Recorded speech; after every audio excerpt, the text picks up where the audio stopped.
Bienvenue pour cette nouvelle séquence des paroles de la vie éternelle. Je vais utiliser ces quelques minutes dans cette vidéo pour répondre à une question qui m'a été posée ou une remarque. La question c'était à savoir si quelqu'un qui a reçu Jésus dans sa vie, qui a reçu la grâce du Père, qui est sauvé, est-ce qu'il est sauvé pour toujours quoi qu'il fasse ou est-ce que cette personne peut perdre son salut? Voilà, vous savez, c'est une question qui fait débat depuis, je dirais, la nuit des temps. Bon, moi, je ne suis pas de la nuit des temps, mais je vais dire par là que depuis environ une cinquantaine d'années que je connais et je prêche l'Évangile, cette question a toujours été soulevée. Il y a toujours des gens qui disent, il y a beaucoup de choses qui se disent.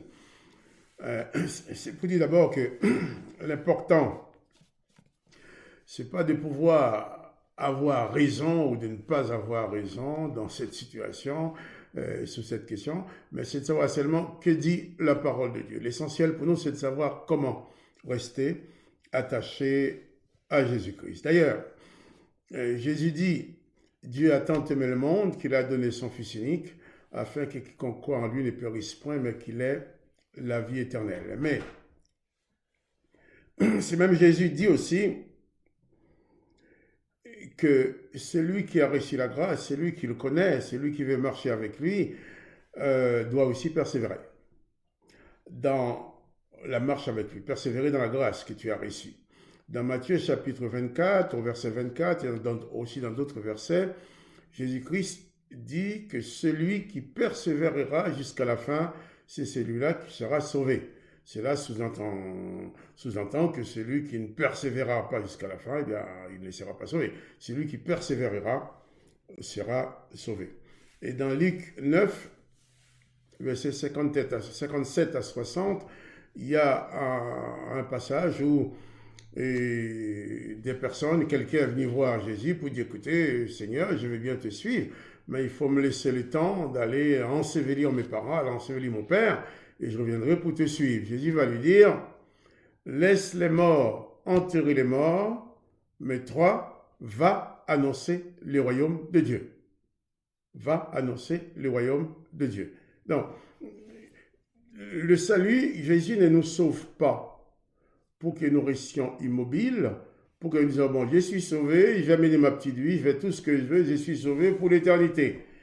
Jésus dit aussi, tout de suite après, avoir dit à ces personnes-là qu'il faut laisser les morts, ensevelir les morts, et lui aller enseigner, aller annoncer, proclamer le royaume de Dieu. Jésus va lui dire aussi, celui qui met la main à la charrue de l'évangile et qui regarde en arrière n'est pas propre pour le royaume de Dieu. Cela veut dire, eh bien, quand j'ai mis la main dans la charrue de l'évangile, je veux dire, j'ai reçu Jésus dans mon cœur, j'ai reçu la grâce de Dieu, j'avance avec Jésus-Christ et dans son évangile, eh bien, je n'ai pas à regarder en arrière, je dois aller toujours de l'avant avec lui, parce qu'une charrue qui travaille ne reste pas immobile, ne reste pas sur place.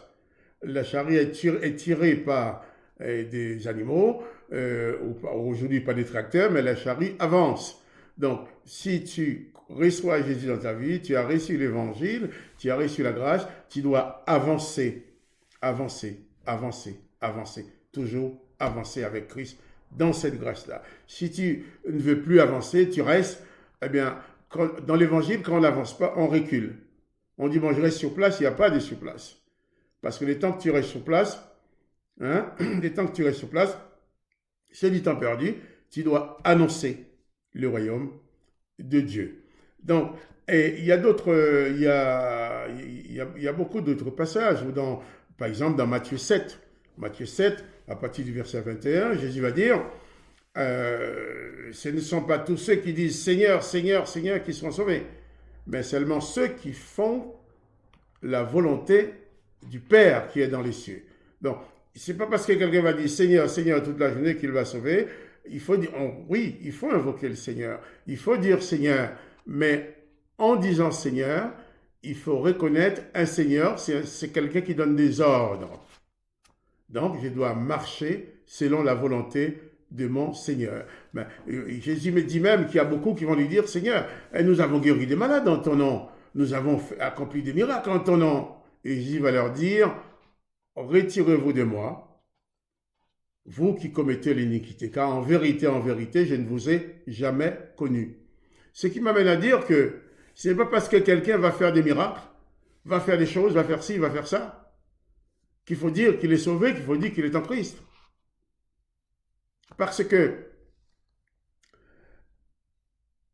si tu veux marcher avec Christ,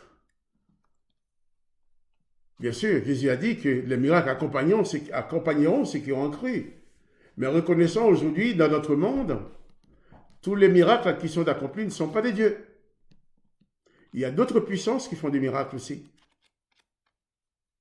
Avant la venue de Jésus-Christ, il y avait des miracles. Mais ces miracles-là ne venaient pas du Père. Par exemple, un grand miracle, lorsqu'Élisée a maudit les enfants qui se moquaient de lui, par miracle, des ours sont sortis de la forêt, ont dévoré 42, ça ne vient pas du Père, ça. Lorsque des soldats, 3 fois des soldats sont venus chercher Élie, Élie a ordonné que le feu descende du ciel et le consume, c'est fait, c'est un miracle aussi. Mais ça ne vient pas du Père. Car quand on a demandé à Jésus de faire la même chose, Jésus a dit, je ne suis pas venu pour détruire les âmes, vous ne savez pas de quel esprit vous êtes animés. Donc, vous avez reçu la grâce, vous devez travailler dans cette grâce. Vous devez y demeurer et être actif. Et l'apôtre Paul va dire aux Philippiens, je crois dans Philippiens chapitre 2, l'apôtre Paul va dire, travaillez à votre salut, avec crainte et tremblement. Il n'a pas dit, dormez dans votre salut, laissez-vous aller dans votre salut, mais il a dit, travaillez. Tu dois produire des œuvres. Tu dois produire des œuvres, tu dois marcher avec Christ. Et il y a quelqu'un d'autre qui en a parlé, par exemple, l'apôtre Paul, aux Galates, chapitre 5, verset 4, l'apôtre Paul écrit ceci, « Vous êtes déchus de la grâce, vous qui cherchez la justification dans la loi. » Donc, après avoir reçu la grâce, on peut être déchu de cette grâce-là. Donc, s'il n'y a pas la grâce, il n'y a pas de pardon, il n'y a pas de salut. Car ce n'est pas la grâce, Paul écrit aussi aux Éphésiens, chapitre 2, ce n'est pas la grâce que vous êtes sauvés par le moyen de la foi. Cela ne vient pas de vous, c'est le don de Dieu. Si donc tu es sauvé par grâce et tu parviens à être déchu de la grâce, donc tu n'es plus sauvé. Tu n'es plus sauvé. La grâce du Père, ce n'est pas quelque chose qu'on reçoit comme un diplôme. Je reçois mon diplôme, je mets ça dans un encadrement, bien encadré, accroché au mur. Je ne le bouge pas du tout, même si je ne pratique jamais le métier, la branche pour laquelle j'ai été diplômé. Je suis diplômé, j'ai mon diplôme, personne ne peut me l'enlever. Puisque je l'ai acquis, ce diplôme, en travaillant dur pour passer les examens. Mais la grâce n'est pas un diplôme. Tu peux être déchu de la grâce si tu quittes les chemins que le Christ a tracés pour aller ailleurs. Oui, tu peux être déchu de la grâce. Si tu es déchu de la grâce, alors tu n'es pas sauvé, puisqu'il n'y a que la grâce qui te sauve. Ensuite, dans Matthieu chapitre 6, dans la prière, notre Père qui es aux cieux, que ton nom soit sanctifié, Jésus nous fait dire, pardonne-nous nos offenses, comme nous aussi nous pardonnons à ceux qui nous ont offensés. Et tout de suite après cette prière, Jésus va dire, si vous ne pardonnez pas aux hommes leurs péchés, votre Père céleste ne vous pardonnera pas non plus. Et là, c'est une situation assez importante. Dans la mesure où Jésus fait comprendre que tu peux remettre en question le pardon de tes péchés. Si tes péchés ne sont pas pardonnés, tu es déchu de la grâce. Alors tu n'es pas sauvé. Et pourtant, tu as reçu de la grâce. Tu as reçu la grâce du Père. Tu es sauvé. Mais arrivé à un certain moment, tu as décidé de ne plus accorder le pardon aux autres. Où la parole de Jésus est formelle. si tu ne pardonnes pas aux autres leurs péchés, ton Père céleste ne te pardonnera pas non plus. Cela veut dire que, en passant, notons bien cela. Cela veut dire que si je refuse d'accorder le pardon à quelqu'un qui m'a fait du mal, je remets en cause le pardon de mes propres péchés que j'ai reçus. Quand je refuse de pardonner à quelqu'un, si je ne pardonne pas à cette personne-là, eh bien c'est comme si j'avais le pouvoir de ressusciter mes anciens péchés qui ont été pardonnés. Si vous ne pardonnez pas aux autres, le Père Céleste ne vous pardonne pas non plus. Donc, si, en tant que chrétien, je me dis disciple de Jésus-Christ et je refuse de pardonner à quelqu'un qui m'a fait du mal, eh bien, je remets en question mon pardon à moi. Je réveille les conséquences de mes péchés. Pourquoi? Parce que Jésus-Christ nous donne la grâce. Pas pour dire j'ai la grâce pour moi, j'ai la grâce, mais il faut que nous soyons dispensateurs de cette grâce.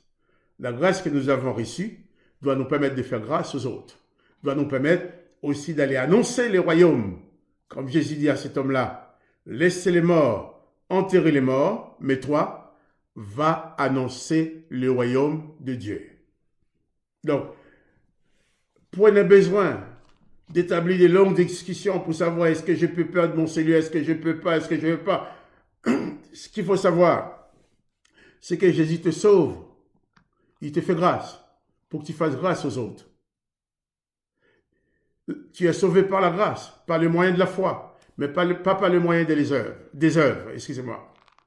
L'apôtre Paul va même dire, ce n'est point par les œuvres, afin que personne ne se glorifie. Ce n'est pas la grâce que vous êtes sauvés.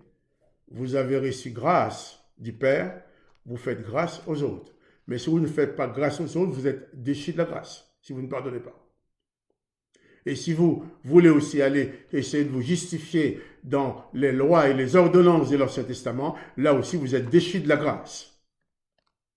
Parce que si les lois et les ordonnances de l'Ancien Testament avaient la moindre possibilité de conduire un homme quelconque au salut, Jésus ne serait pas venu. Peut-on être déchu de la grâce? Eh bien oui. Peut-on être déchu de son salut? Oui. D'après les textes.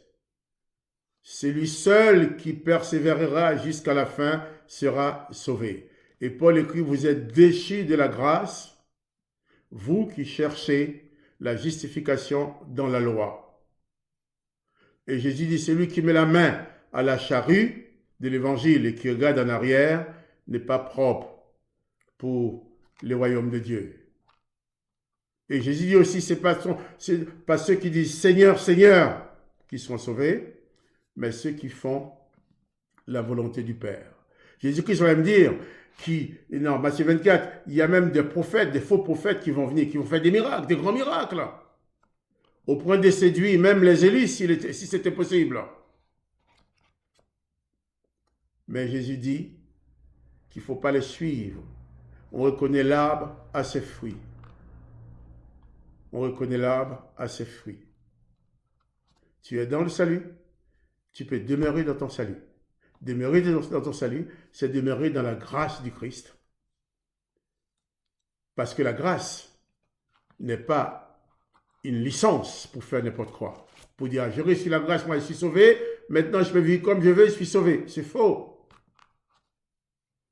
Je suis sauvé autant que je demeure en Christ, dans la voie du Christ. Ce n'est même pas une question de récompense ou pas récompense. C'est le salut même qui est en jeu. C'est lui seul qui persévérera jusqu'à la fin sera sauvé. C'est lui seul qui fait la volonté de mon Père sera sauvé. Vous êtes déchus de la grâce, dit Paul.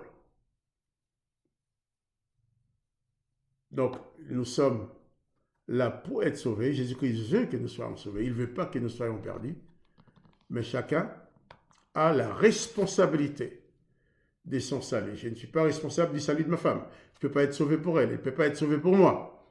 Mais moi, j'ai mis la main dans la charrue de l'évangile. Je dois y garder ma main et accomplir la volonté du Maître, annoncer le royaume de Dieu et pratiquer exclusivement les enseignements de Jésus-Christ pour demeurer dans la grâce, alors je suis sauvé. Sinon, eh bien, le maître risque de me dire, retire-toi de moi, toi qui commettais l'iniquité. Quand je dirai, mais Seigneur, j'ai beaucoup prêché, sur YouTube et ailleurs, j'ai prêché, j'ai fait des miracles, j'ai fait ci.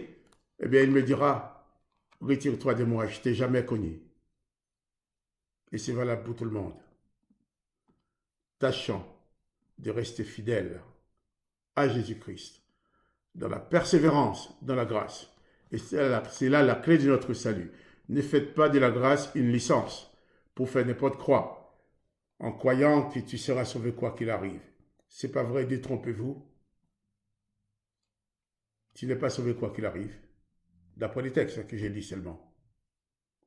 Mais tu es sauvé si tu demeures en Jésus-Christ, si tu accomplis sa volonté, si tu n'es pas déchu de la grâce. Si tu es déchu de la grâce, cette grâce-là de laquelle tu es déchu, n'a plus aucun effet dans ta vie.